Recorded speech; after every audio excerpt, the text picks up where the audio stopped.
This is my 1 year review of owning the Talaria Sting R. I'm gonna be going over how the suspension has held up, the battery, the brakes, the tires. Overall, is it worth the $4,500 price tag? I've ridden this bike pretty hard over the past year.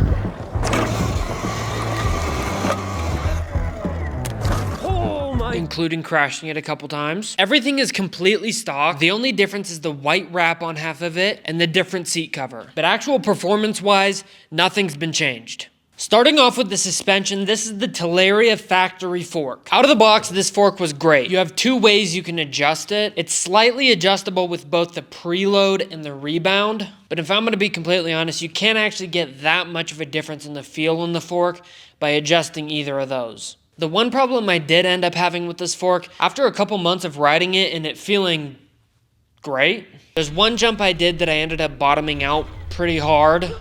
And after that, the fork's been noticeably softer. Now, I don't know if that necessarily means this is a bad fork. I hit the ground pretty hard and would assume most forks would take some sort of damage from that.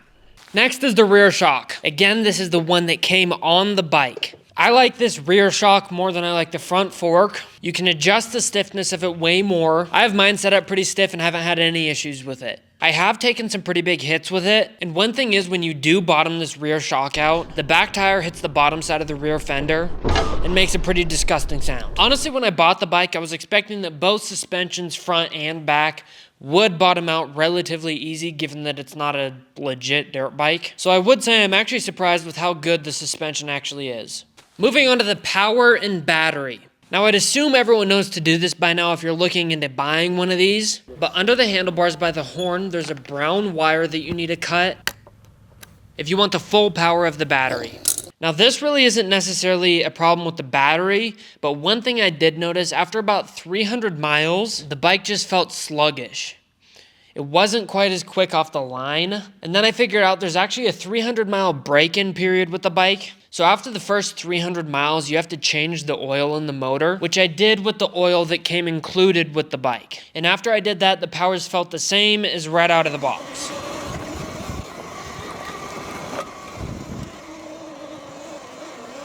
One complaint I do have is how much the battery shakes.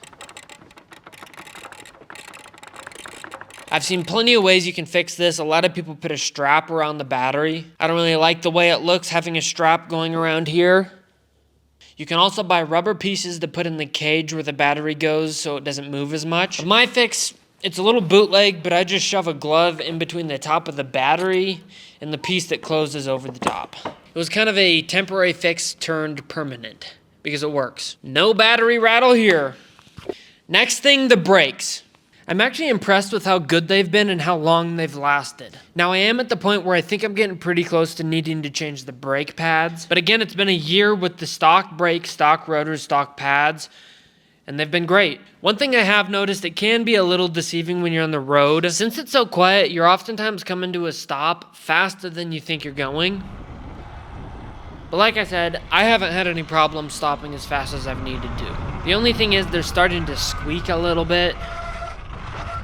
But I do live in a dusty climate, which is most likely what's causing that. But the brakes get to pass by me. Also, one more thing with the brakes. Some people have said with the stock Talaria brakes, they're super inconsistent. Like one time they ride it, they have to pull the lever all the way to the handlebar to stop. And then the next time they barely touch it and it stops. That personally doesn't happen with mine. But I have heard people say that. The last topic is the tires. I mostly just ride around town on the road. And mine are getting pretty bald. But with where these tires are at right now, I'm not getting that good of traction off-road. And when I first got the bike, I did quite a bit of testing on some pretty steep hills.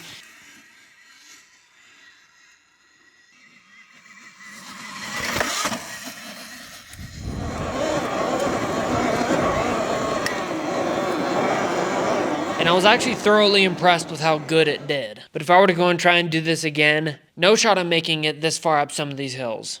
Instead of getting new dirt tires, I actually think I'm going to get some Supermoto tires for this, since I'm mainly riding on the road. But regardless, I need to get new tires. Now to answer the question, is the Talaria Sting R worth the $4,500 price tag? Yes.